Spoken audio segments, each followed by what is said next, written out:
Welcome to the Whiskey Congress. Honest, open talk dedicated to speaking the truth to those who are open to hearing it. Black, white, right, left. Most importantly, honest, bold, and fueled by good whiskey. In Whiskey Veritas, we are Whiskey Congress. Join the evolution. Welcome again to Whiskey Congress. We are drinking whiskey, although we've already reviewed the Stag Junior bourbon, which is big Fantastic. and very good. This is right up your wheelhouse, way. So we've already done the review. So no new whiskey to talk about, just one to enjoy. By the way, if you do find a bottle of George T. Stagg Jr., please just send it to us. You can mail it, and then we'll PayPal you the money. It's very hard to get in Ohio, so if you find it, then please send it to us, and then don't rape us on the charge. All right. And next time I go to Buffalo, I'll look for it in the same place I got it last time. Yeah, that'd be great. You want a if I can find two bottles, you want one for your personal? The answer is always yes. The answer has never been no so far. All right, man. So in politics this week, we had Ilhan Omar, who is a freshman congresswoman from Minnesota, and she made a comment like 2-3 weeks ago. A little back up there. She's Muslim. She's a Democrat. She's Muslim, which kind of puts some of this into perspective. I think it's necessary. But anyway, go ahead. What you were going to say. So a couple weeks ago, she got into a bit of controversy when she said that our relationship with Israel is all about the Benjamins, which I thought was a really good double entendre, Right, and also is an accurate statement because it is financial and political, but mostly financial. And the prime minister, the president, Benjamin Netanyahu. Right. The president of Israel is Benjamin Netanyahu. So there's the double entendre. Yes. Sorry, I didn't. Gotta explain it. So you gotta spell it out sometimes. You gotta put it where the goats can get it, Jim. I have no idea what that means. You gotta Put it where the low, ghosts get. Okay. right? Because they. Where grass. does that expression come from? That's old black people. That's Okay. shit my grandmother would say. Put it where the goats can get it. Shockingly, I didn't know that because Apparently, I didn't put it where the goats could get it. apparently you did. You know what? There's a double entendre. Your reference was not where this goat could get it. Anyway, so she made that comment a couple weeks ago. Got her in some trouble with folks saying it was anti-Semitic, and frankly, I thought it was A, honest, and B, kind of funny. Then there's this week where she criticized. How do we say it? What she did, she pointed out the fact that the AIPAC, which is a pro-Israel lobbyist group, Right. They control through their lobbying. They impact a great deal of our foreign policy, Right. and domestic And policy she's on the to a degree. Congressional Foreign Policy. Yes. And so because of our relationship with Israel, and we've talked about this in the past, but the United States keeps a tight relationship with Israel because there are, one true, free, democratic, partner in the Middle East, and they help to kind of stabilize the region, and our relationship really helps to stabilize the region. If we cut our relationship with Israel and said, you know what, screw you, then that would unleash Pakistan, that would unleash Iran, and Egypt, Saudi Arabia. Right. I mean, all the countries, basically all the Muslim countries that do truly hate the Jewish people, and it would literally throw the entire region into even more turmoil than they all already are in. So I said Pakistan. I meant Palestine, but okay, Pakistan too. You're not wrong. Right. I meant Palestine, but it would. But if our relationship were negatively impacted to the point where we cut off all relations, then it would really the region would immediately erupt, and so that would be bad. And the truth of the matter is, if erupt that more than it already is. Listen, if that region goes into that could potentially cause World War III. It would completely disrupt financial markets because of oil and a host of other reasons, mostly oil. Let's just be honest. And it could really put the entire planet, really the entire world, in a direction that I don't think anyone wants to see. All of a sudden, the use of nuclear weapons would seem to come into play almost immediately, because I feel like an Iran or one of the other countries in that area would feel compelled to use nuclear weapons against Israel because of their hatred of them. I mean, they've been threatening it for years, and I honestly think it's typically. But what prevents them from doing that is knowing mutually assured destruction. Right. And right. So you're saying if there was not the threat of retaliation, it's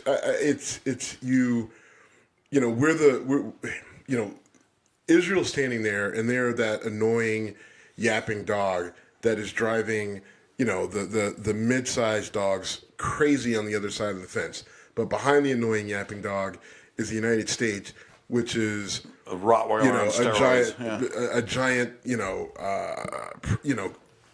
pressa, which is a big giant. So what I don't know what a pressa is. Or a cane corso or something. Okay, along those lines. A Rottweiler. I'm sorry, but I mean, just a dog that's bigger than that and is way more aggressive. We would have which may be my next dog, by the way. We overstepped that. So back to Ilhan Omar. So she's a freshman congresswoman, and she said some stuff that isn't. Listen, I mean, what she did, she said she questions. We need to evaluate our relationship with Israel and the impact of a lobbyist group, the impact that a lobbyist group has on our foreign policy when it seems like that lobbyist group is basically working for a state agency, right? All right. And they're directly impacting our foreign policy. And she said we should look at our relationship with that. Is it the way forward? And, should we hold Israel, to a higher account, and especially in regards to their relationship with Palestine and how the people are treated there and what's going on in Gaza and other things. And listen, it's a really complicated issue, what's going on in Israel and in Palestine and, in that area that's in dispute. Right. And it's not something that's going to be resolved in one presidential term. This has been going on for decades, and it's not something that's going to fix itself in, with one conference or in one presidential term. So I think so, in my opinion, she's right. We should look at that. We should look at the relationship and evaluate it and figure out what's best for us as a country. And if it's keep it as the status quo, because anything less than what we have can destabilize the region, and we don't want that for these factors that are, yes, mostly financial, then so be it. But we should be transparent. We should be honest about it. And the response to her has been, opportunistic by the conservative right and by Republicans, saying that immediately going to she's anti-Semitic. Right. She hates Jews and she's anti-Semitic. And that's what they're saying. And I think it's irresponsible because, listen, it's easy to go there to say, well, listen, she's Muslim and her I forget where her family is from. Forgive me. And, I forget too. Yeah, but it's from one of the Muslim countries that doesn't she wears Israel. a headdress. I mean, right? right. I mean, and she is a dark-skinned Muslim woman. She's not. You're not going to mistake her for a white woman, and so some of it is it's easy to target her because of who she is, because she's a Muslim woman, because she is open about her faith and she's open about her beliefs. It's easy to target her and say, well, you're Muslim, so obviously you have to hate Jews, and you criticize, you made this comment, and they go back to her tweets about a lot, and she criticizes the Israeli state a lot. Right. And they look at her tweets criticizing Israel, the comment about, all about the Benjamins, and then this comment questioning a lobbyist group impact on our foreign policy, and they're using this to say another anti-Semitic trope. We can't allow this. This is how democratic hypocrisy. and they're going to this is how fascism was allowed to rise, and this is Nazis and Hitler and the same thing that the progressive left was just doing about whatever they were doing it for, because the progressive left use Nazism and fascism all the time, right? All people do, but okay. Right. I mean, we just hear it all. Like, you're the next Hitler. I mean, you hear it constantly. But this is what the GOP did. And it's not surprising. They're not right. I don't think you can't say that she's being anti-Semitic. She didn't say anything against Jews or the Jewish people. All she did was, in this particular instance, say, "Listen, let's evaluate our relationship here." Yeah, and this, I mean, and of course, it's news bait, clickbait, whatever. One more thing. I'm sorry. Here's the other thing. She did the exact same thing regarding our relationship with Saudi Arabia. Oh. She's called out our relationship with Saudi Arabia, especially with the Jamal Khashoggi killing, murder, whatever. I mean, she's like, hey, by the way, can anyone tell me where Jamal Khashoggi's body is? Oh, by the way, why is it that the U.S. is supporting, or, I forget what, I think Apple has an app that they allow on their phones in Saudi Arabia for Muslim men to track Muslim women in their movements and everything like that. And I did not know that. That's fucked up. It is very fucked up, and she calls it out. And why are we so happily doing business with a country that allows? Should I be beheadmywife.com? Or yes, whatever? or what? I mean, it's crazy. That was a shitty joke, but it's not wrong. It's not wrong. And you are no fan of Saudi Arabia. I've been very clear about that. And right. Continue to be. And Saudi Arabia does some pretty shady disgusting shit. Stuff. They're horrible. And yet, because of oil and because of money, multiple presidents, not just Trump. Oh, shit, no. Multiple presidents have allowed them to get away with. The Clintons and Bushes were as in bed with Saudi Arabia as you can be. They all were. All of them. I mean, Obama at least pushed back a bit. Obama did push back. Obama kind of pushed back, right? Both Bushes and Clinton were right up that ass, and that's why I wasn't a Hillary fan. A big part of why I wasn't a Hillary fan is her coziness with the Saudis. So yeah, but the funny thing is, so she calls out the Saudis in the same fashion in which she's calling out Israel, and no one's calling her an Islamophobe, right? Obviously, she's not, but she's Muslim, but she's still, her point is still just as valid, right? She's like, look at what they're doing on the Saudi front, right? Right. Well, look at what they're doing on a human welfare front. Okay. Look at some of their state policy. Look at what they're allowing to happen to go on in their country, and then you have this murder of a journalist that I still can't believe we're just all just kind of like, we talked about it, but this is just, that's it, right? They took a guy in. They murdered him. They chopped him up, and apparently they burned, they melted his body in lime and acid. And it's just like, man, that sucks. Anyway, so here's some guns and give us some money. Oil's awesome, right? Right. I mean, it's crazy. So she criticizes them on that same front. No one attacks her for being an Islamophobe, and yes, she's a Muslim, but she's saying the same sort of things about Israel, and now she's anti-Semitic, and that to me shows the hypocrisy. That to me shows the just blatant dishonesty. From media coverage, in terms of the way it's being covered by the media and the way it's being spun by the various pundits and talking heads and congressmen and women. Congressmen and women. All of them. I mean, it's just, this is disgusting. Okay, and anyone who it's just like you go on Twitter, you go on social media, you look at any comment section, you listen to Fox News, and it's all, she's anti-Semitic. She hates Jews. This is how like she should talk to someone who survived the Holocaust. And what about those people in the church in Pittsburgh? Is this what they died for? For her to, she should be removed from all committees and all and it's clearly political. It's clearly driven by just the clear divide that we have right now in politics. So right now, she and Alexandria Ocasio-Cortez are like the prime focus of right-wing media, right? I mean, her AOC and Rashida Tlaib, right?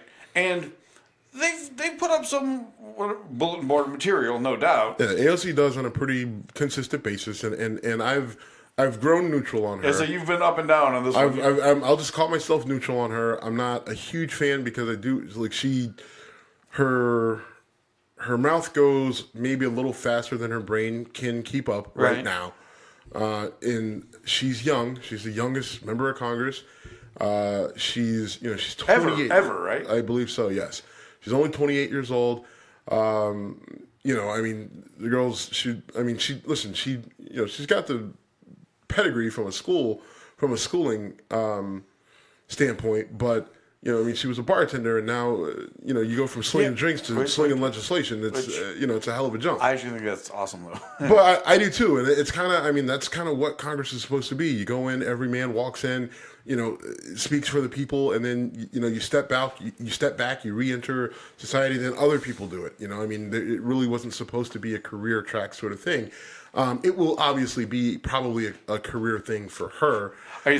If I'm alive in 20 years, I can see her running for her 12th or 10th re-election bid. If you don't think in 2024 she won't be on the ballot, or at least be vying for a position on the ballot. On the presidential ballot. Yeah. I'm not saying. No. Will she be old enough? No. Actually, she's 28. She's 28. You got to be 35. Right, so nope. She's 28. Nope.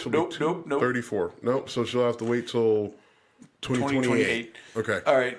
Well, but point being is that's that's what they're grooming her for. I'm not saying I want her to be. I'm not saying I would even vote for her for president. I'm not saying any of that. I'm saying that's clear. That's the obvious direction that all this is going. I disagree, because I think she's just become such great clickbait for a variety of reasons. It's easy to get drawn. And what are we electing presidents for? Well, honestly, Donald Trump got elected because he said ridiculous shit. Yeah, we're gonna build a wall, and Mexico's gonna pay for it. Mexico's gonna pay for it, and they're sending us rapists and murderers.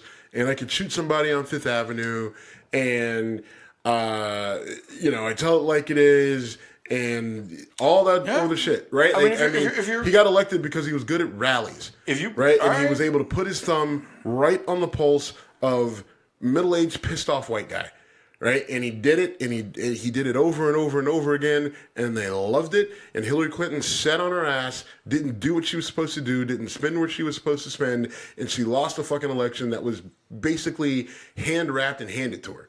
So that's what happened. All right. And so if you don't think that AOC is not going to do the same fucking thing 10 years from now, 10 years from now, when it's her time to run, she's the same thing as Donald Trump. She's just a Hispanic girl, that's 30, 40 years younger. Yeah, but she's doing like the same, just say something ridiculous, and then go back and say, well, that's not what I meant, right? It's the same fucking thing.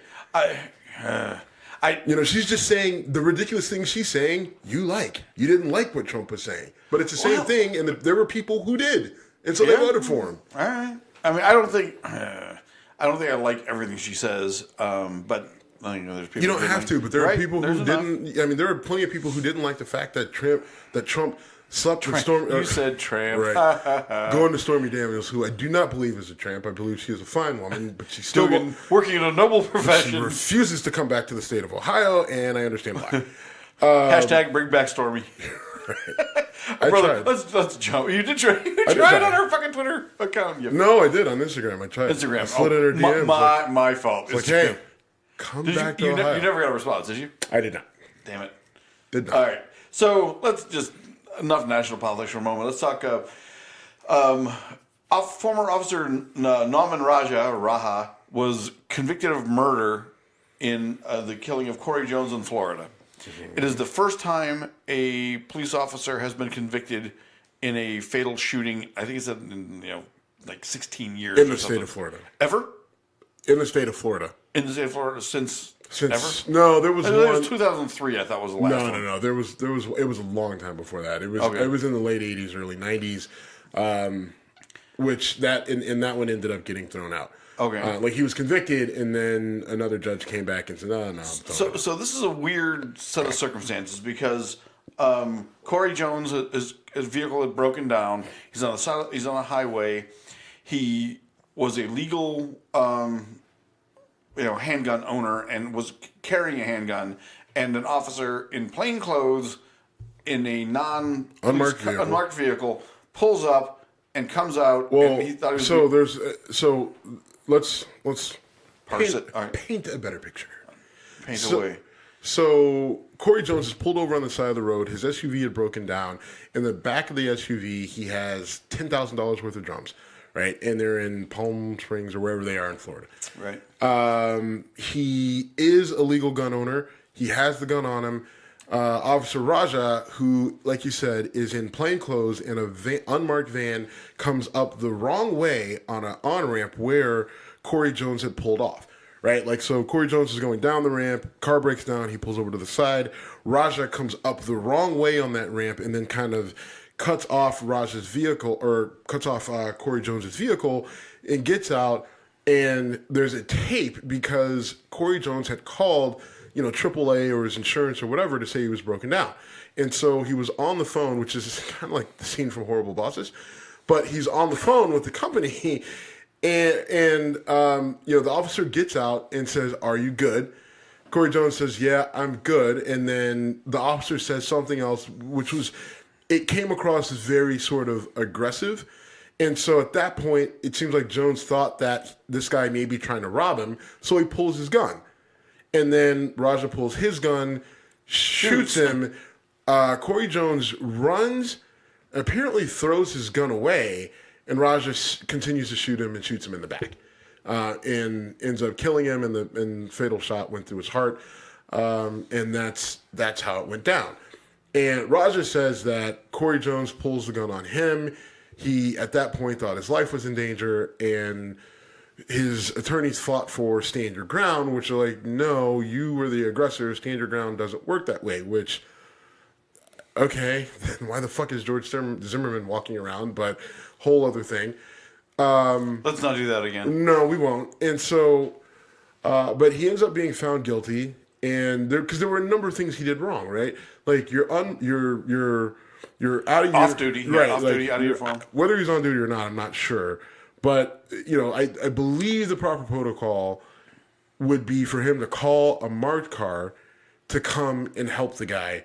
To identify himself, right? And he doesn't have a badge with him, which I guess on the audio he never identifies himself. He says that he did, which of course he says that, but he says he identified himself. He never did, and he ends up shooting and killing this guy. And so there's a number of theories here, and I guess the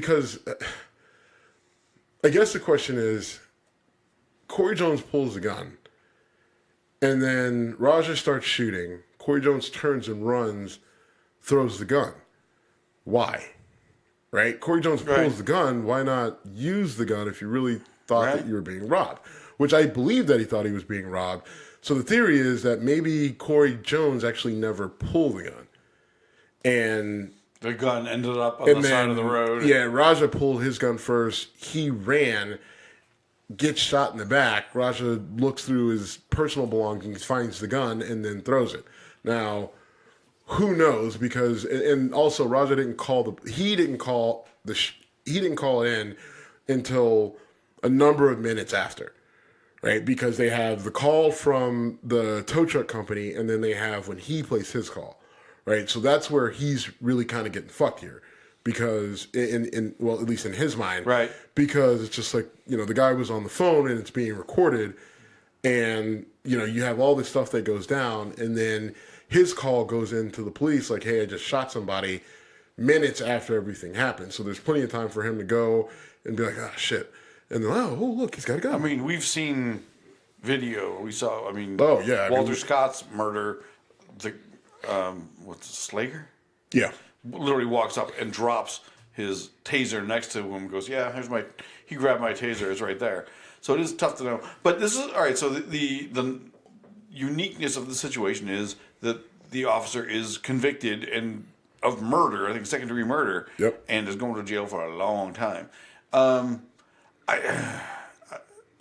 hard for me to feel too much sympathy, but I don't. I mean, it's interesting that it went. I mean, I think that there was enough that between the officer being out of uniform, unmarked car, wrong way up the ramp, there's no possible way, and he doesn't identify himself.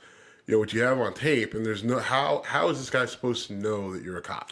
And this, so you brought up my fondness of Saudi Arabia. My second favorite organization that I talk about on the show is the NRA. Where are they on this?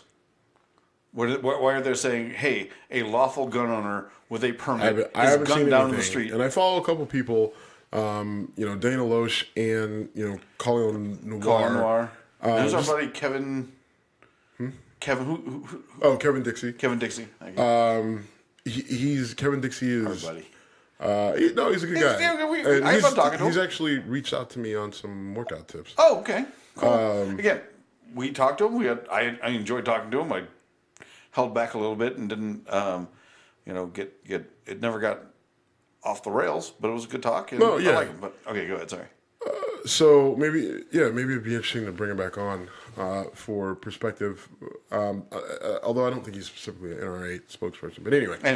No, I mean you haven't heard much of anything from them on this, and I suspect that you won't for obvious reasons. You won't, and yet, isn't this the sort of thing that they should be jumping all over? Right, and Lawful gun owner. You know what's funny? It's you want to make these arguments that these groups aren't racist and that they don't have, these agendas, but it's just like, look, common sense here, right? I mean, I'm not a rocket scientist, I'm not a genius, but if I'm the NRA, I'm looking at this unfortunately, I'm looking at it as an opportunity. Like, listen, people are calling us X, Y, and Z. If we get out in front of this and lead the charge and just say, this is not right. One of our, a potential member of ours, someone that should have been under our wing, and maybe the guy was an NRA member, who knows, but that's an opportunity for them to get out there and say, this isn't right.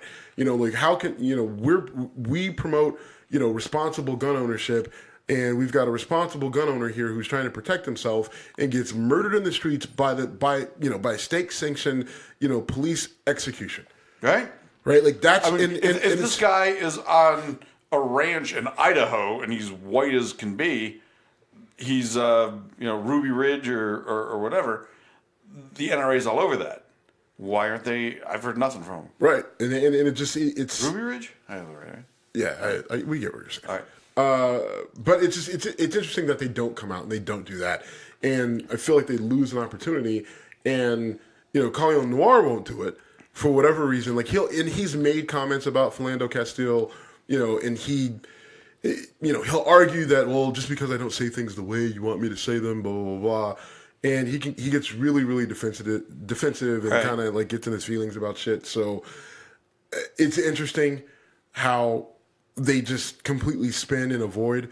But it seems like they miss an opportunity here if they really wanted to, kind of bridge the gap. And clearly they don't, right? I mean, it's more important that they stay on the side of law enforcement. It's more important that they keep the MAGA crowd happy. And as long as as long as listen, if you're MAGA, you're pro-vet, you're pro-cop, no matter what.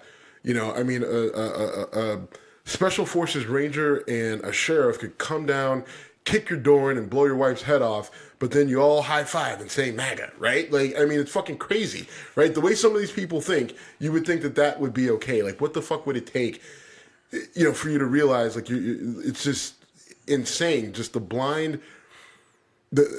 Loyalty is probably the wrong word. No, that's what it is, though. It's just a blind loyalty, and whether in the people who and I have this issue with people on the right and people on the left, right, where they refuse to take off the blinders. They refuse to say, you know what, this particular thing that Donald Trump did wasn't bad, right? Like, could it be better? Yes.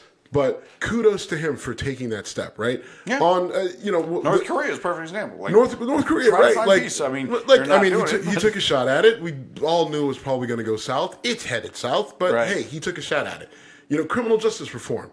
It's good not. Thing. It's what he did was good. It's not where I would have started because you still are funneling people in. Now it's just how you get them out. But okay, but It's a start, positive step. right? And the name of the act is the First Step Act. So, okay, we'll take it as a first step, but there needs to be more done. And that's a way to have a conversation with them. Give them credit for that. This whole thing where, everything is wrong. It's all wrong, and I won't do it. We're not going to get. One of the most ridiculous statements that I have, and I will hold this against Nancy Pelosi for the rest of the time, is that walls are immoral. What the fuck does that even mean? Right? I mean, and everyone who calls her out for saying that shit, like, bitch, you live in a gated community. Right. Right? Walls have worked for years. Walls work in other countries. It just, like, walls have a purpose. I still think the wall on the southern border is dumb, but that statement of walls are immoral is a dumb statement. Right. Walls are not immoral. Right? No. They work for... They serve certain purposes, and they should be used where valuable if you're budgeting things.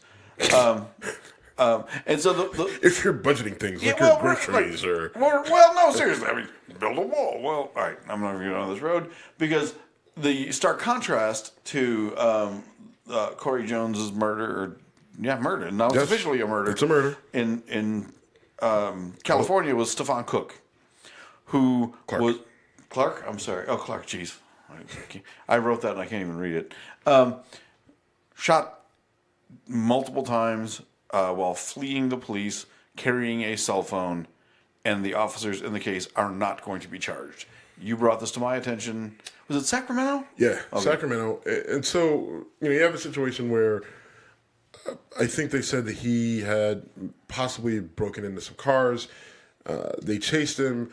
He got to his grandmother's backyard, fenced in, and he stopped, turned around, had a cell phone in his hands. Police opened fire, shot multiple times.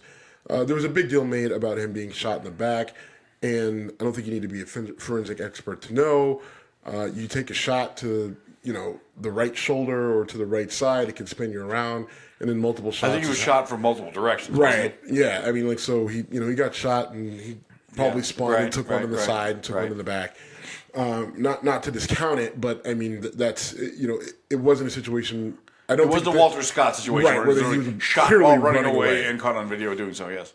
And now, I don't want to get into police procedure and what their exact thing that they should have done because I don't know that. Right? Like I'm not a trained cop. I haven't been in that position, so I can't say this is what they should have done and blah blah blah. Like I'm not. So, but what I can say is I could see where there's a difference here than what happened in Florida. Right. Now, does it make it right? No, because, the police shouldn't be judge, jury, and executioner. And the idea that just every time they encounter a black person with any object in their hand, they are they feel their lives are in danger, that's a problem. Right. And maybe it's a problem on both sides, but that's a problem. But that's all you hear. Right. Anytime you have one of these shootings, our lives are in danger. Totally. Yep. And so, and you've seen it in blatant cases where it's a lie, where, you have Walter Scott and Walter Scott. Laquan McDonald. Laquan McDonald getting shot, right. And there was and you've seen other cases of it. And again, it's not my job. I haven't been trained in it, so I can't tell you what the right thing to do here is, but there should be additional scrutiny in these situations, right? I mean, and if you're not going to, I just don't understand how how an officer who's reviewing this, right, looks at the case, looks at the situation, how everything goes down, and says, well, you chased him and he didn't have a gun, but it was something shiny. But it was something shiny, so totally see it. You're good to go. And just feels good about it, and then goes on to the next thing. That's where you feel like, all right, there has to be a broader change, not a change in personnel, not fire this guy, not fire that guy. There's got to be just an overall of how police do their job, how they interact with citizens, how they evaluate threats, right? And people are just like, well, if they hesitate, then they die. Okay, understand it to a degree. But if you look at the number of police deaths a year, which one is too many, but okay, we have them, so we have to look at the numbers and we have to look at scale, just like with everything else. I think 60 is the number of police officers who die a year across the country, right? 60. Okay. All right, which is not zero, like you said. right. But It's not zero, but we're talking about less than 100. But if you look at the number of people that are killed by police every year, it's 1,000. Right? I mean, and there's and some of them are and some justifiable of them shooting, are justifiable, and right? some of them are this. Right. I mean, and those that are and those that fall in that gray area are, it's roughly a couple hundred, right? That fall into that gray area Right. of, is it justified? Is it not? And so, but that's still, 3 times as many as the number of police officers that are being shot, right? And so, while yes, the job of a police officer, in theory, is inherently dangerous.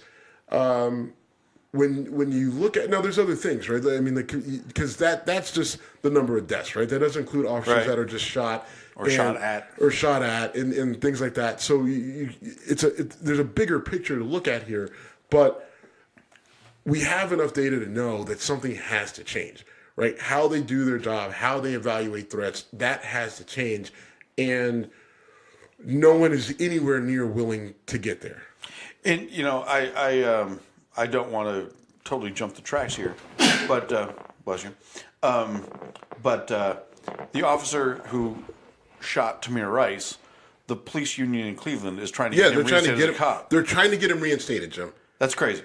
All right, look, you and I have had some very heated discussions about the death of Tamir Rice, which I will say again is avoidable, tragic, and a caused by an incredibly poorly trained police officer. We can fight this fight again if we want to, but there's no value.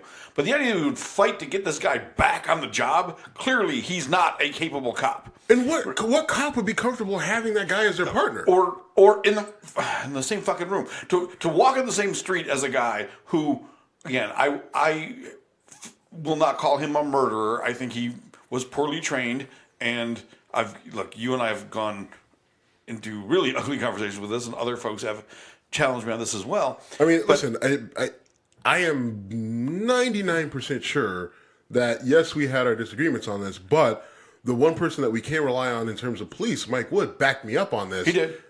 He backed you up. He went after me hard on this. Right. I mean, that guy was 100% in the wrong. And he said he retraced the steps of the officer and said this guy was an incompetent fool. And Mike will call him a murderer, and you call him a murderer. I think he was an incompetent cop. But to defend him as a guy who should be reinstated is fucking crazy. I don't want this guy guarding Target. He shouldn't have a water gun. Agreed. He shouldn't have the wooden gun from the other guys. And the fact that they're trying to get him back, it's unbelievable. I mean, him and the other guy. The other guy didn't shoot anybody. I mean, he was a driver, but I mean, he was, a part of the problem. Right. Here. I mean, that was trying to avoid the repeating the fight. And at the very least, incompetent as fuck. I mean, why would you want him back on that job? Right. I mean, he kills someone, and okay, fine. But we even have the guy at previous. He got kicked out of Yes, I mean, he got kicked off of other police force. Like, why the fuck would we want? Why would anyone say, you know what? He wasn't good enough for Parma. He wasn't good enough for was Richfield. Berea, whoever. He wasn't good enough for Middleburg Heights. And then he killed someone in Cleveland. 12-year-old. Yeah, but let's bring him back. It's just it's insane. And that's, if you can't fill that role, then you need to look deeper into the issue. If you can't fire that guy, right? Then who the fuck can you fire? It's like, I'm a fireman and I'm an arsonist, but bring me back. Fuck it. Anyway, I didn't mean to derail our conversation, but that was in the news. It's local. Wasn't that the plot line from Backdraft? It was kind of the plot line from Backdraft. So we've now covered the other guys and Backdraft. You know that movie? Did I tell you that Backdraft? Movie? Yeah, I know that movie all too well. So I know that movie very well. well. I know that movie. I know that movie very well. I watch it all the time, but that movie terrifies the shit out of me. And really? It's the reason why I'm deathly afraid of fire because of that movie. Did you see the fire shadow? Did it look you in the eye? There was about a 10-year.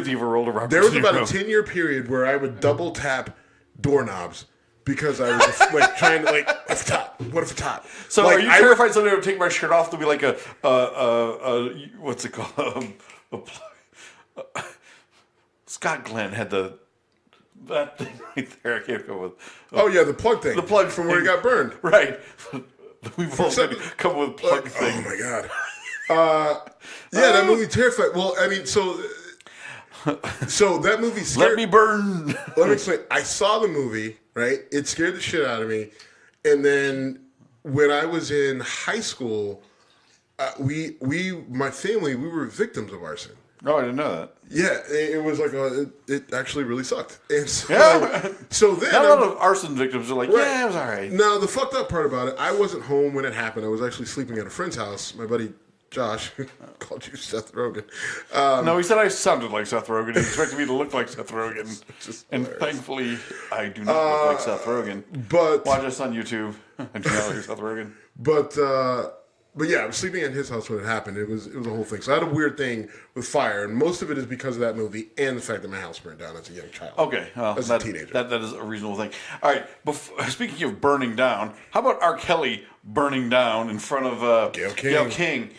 So what did you take from that? I watched that video, and I have an opinion. What did I take of it? What do you take of it? I have an opinion. I know you have an R. Kelly opinion. You've expressed it before. I have an opinion on it, well, but you go first. That nigga's guilty. Guilty. Right, that is not the way I would express my... Guilty. Go to jail. Shut the fuck Beretta up. did that He's shit. actually in jail. He is in jail for failure to pay child support. But he said he only has $337,000 in the bank, which I believe and don't care. Guilty. I'm going to say something that's going to be a bit weird. I think, based on watching that, and since we brought up Mike Wood, I actually texted him about this. Like, what was your interpretation? But based on my watching of that interview, I don't think he is living in the same reality as the rest of us. I think in his mind, he did nothing wrong. I think he genuinely believes he's a victim. Now, you can say, fuck that guy, or fuck that person, and whatever word you choose to use as person. That nigga's guilty. That's what I'm not saying. I'm not. I know our rules on the show, but I'm not going there. But Beretta did that shit. If you don't get that, that's on you. Fuck you. It was a good joke. His meltdown was so epic that you're killing me with this. You're killing me. 30 years. You take away his meltdown. And Gayle King deserves a ton of credit as a journalist for just sitting there stone cold. Like, and at this point, we give R. Kelly time to calm down. It is so good. But I mean, he is probably going to jail for a long time, and I genuinely believe he doesn't get it. I'm not saying he didn't do it. I'm saying in his mind, he does not think he did anything wrong. So what are you trying to mount an insanity? I'm not trying to mount any defense, although insanity defense can work in Chicago. No, I've seen Primal Fear. Okay, well, that was a movie. This is real a life, great and movie. That shit wouldn't work. Brett did that shit. But what a bizarre breakdown. And it's not. Why is it not? I don't. Come on. You think it's all? You think it's staged? You think it's all 100% an act? 100% an act. Do you think you could put on an act like that? What do you like? What like? So you mean to tell me he would sat down with an interview on Gayle King with Gayle King on CBS to talk about his new album? No. I know. So he knew what he was there to talk about. Yes. Right. And then that's his reaction. Jim, it was whether I don't know if he expected a softball toss or what. I genuinely believe he believed what he was saying. Now, fuck that guy. I got no problem with that. Okay. But you're saying fuck me. So, no, I'm not. I listen. Maybe you're right. Right? Maybe that's part of the problem. With pedophilia in general is that you don't have that barrier. You don't have that. I mean, you don't process things the way others do. Right?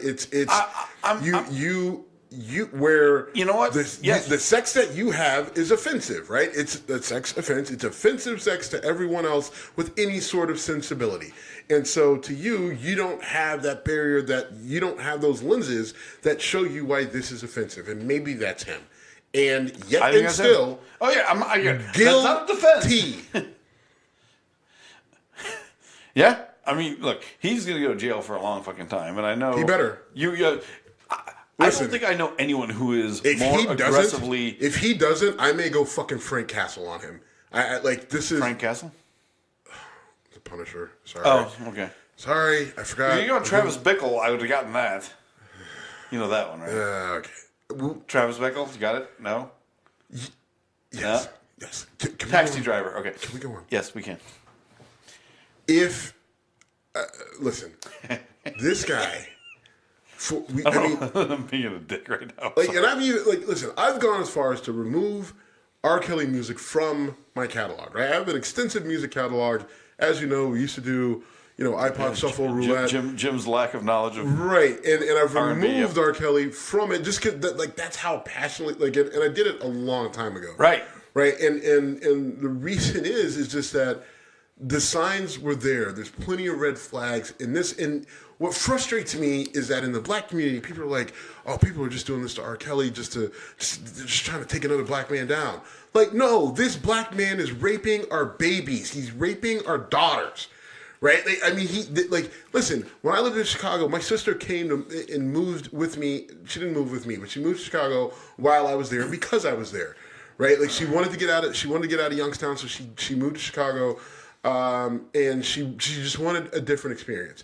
And I love my sister, but she's gullible and can be talked into some really dumb shit, right? Like she just can't.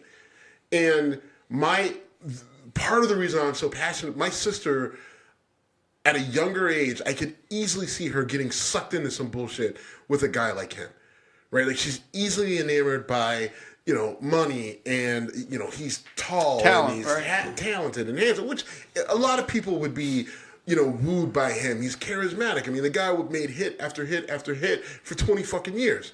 So I see R. Kelly, I see him as a threat to my family, to my sisters, to my daughter. People you can relate to. People I can directly relate to. Right? And I lived in that city, and I was listen, a lot of people talking about this have never been to the south side of Chicago, have never been anywhere that R. Kelly has been except for fancy fucking restaurants. And the stories that people can tell, and there are people who have pictures of just him being surrounded by young girls in certain situations, and then after this, he walked away, and then, the girl followed him onto the bus. I mean, listen, even DMX has a fucking story. DMX of all people, and you know how I feel about DMX. I love DMX, by the way. DMX has a story about R. Kelly. I don't know this. Yeah, X gonna give it to you. Sorry. DMX has a story about R. Kelly that made made the whole hip hop community just like, whoa, right? Like, I mean, I won't. I know nothing about this. No, you wouldn't. Shockingly, Jim does not know the inside. But I mean, the long and short of it is, DMX and R. Kelly were going to make a song together, right? And this is when they were both at the height of their popularity, right? I mean, like, R. Kelly was pretty popular from the mid-90s through the I'm a sincere DMX fan. Okay, that's fine. I mean, a lot of people are. I do not know the details of this. So DMX and R. Kelly were going to make a song together. DMX shows up at the studio where R. Kelly was recording, and R. Kelly's not there. And DMX is not a patient person, as you can imagine. And he's like, yo, where's he at? And R. Kelly's representative, using air quotes, says, oh, he's downstairs resting. And DMX is like, go get him. I'm here to make a song. And it's like, well, he doesn't want to be disturbed right now. And so DMX is like, fuck it. I'll go get him. And the guy is like, no, you can't. Is he not? If he's taking a nap, then why? Don't wake his ass up. We got to get to work. Time is money. The guy then just says, okay, fine. The guy talks through a keyhole and, Mr. Kelly, DMX is here and blah, blah, blah. Can you come out? And, DMX said he can clearly hear someone else in the room. And he's just like, well, tell him I'll be up in a half hour. And DMX is like, I'm not waiting a half hour. You need to come now. So DMX moves the guy and then kicks the door open. And says there's a very young girl in there. And then DMX loses his shit like, yo, what the fuck? What are you doing? What the fuck is going on? Like, I'm here to make a song and you're doing this shit. Like, what the hell? So DMX basically tells the girl to get the fuck out of there. And then he tells R. Kelly to get his shit together. And then he's like, fuck it, I'm not making a song with you, you fucking weirdo, and leaves. Wow. I mean, if DMX is saying... Like, no, listen. Yes, DMX just got out of jail. And he's been to jail a couple times. And he, has a sketchy past. But he still makes phenomenal workout music, so it is. He does make phenomenal workout music. But all I'm saying is that my belief, my conviction in R. Kelly's guilt is like you will not move me off of it, right? I have not seen you more passionate about an issue. I would say that's not totally true, but that is an issue that you have no wiggle room on, and I think it has a lot to do with being in Chicago when you were there, and he was on his way up, or maybe at his height. Actually, he was at his height. So you were, in ground zero of R. Kelly. I was surrounded by so many people who could tell you stories, and none of them were positive. I'm sure. None. I'm sure. Right. You were working in law school. You were working as a bouncer. You were and the shit you hear when you're in downtown big city. I get it. I'm not challenging you on that at all. I totally believe every word you're saying. You can challenge me or not. I don't give a fuck. How could I? First of all, but yeah, right. But I was there. I lived it, and as someone who I have respect for the law. I mean, I went through law school, and I fought my way through it, and I respect it. And so when you see what I saw that went on in his trial, which was the opposite of everything that law is supposed to be. It was literally the opposite of everything that I believed that law was supposed to be. It completely corrupted how I felt about the legal system. That all of a sudden, that's where, people talk about their innocence being stripped away. Of all the shit I had done and experienced to that point in time, that R. Kelly trial in 2008, that's where, I'm sorry, not 2008, I think it was 2003 or 4. Oh, yeah, 3 or 4 sounds right. But that trial, when that whole fucking thing went down, that's when my whole thing with law just completely flipped. I mean, there's a reason that when Chappelle did his bit about the legal system, that was his choice of the absurd on the other side, right? Yeah. OJ, whatever, R. Kelly. I'll tell you what's excessive. Excessive is whatever. I blew that imitation. That's okay. We're still with you. Anyway, we're still friends. It was a great bit by Chappelle because it was all about how you got literally a video of him pissing in a girl's face, and you're still going to say there's not enough evidence, and yet OJ's innocent and Beretta did that. How shit. can you say it's not R. Kelly's brother? Yeah, because it's not R. Kelly's brother. R. Kelly's brother is fat, and then his name is Tom. What would he? His grandma would have to be, that's my Robert, always pissing on people.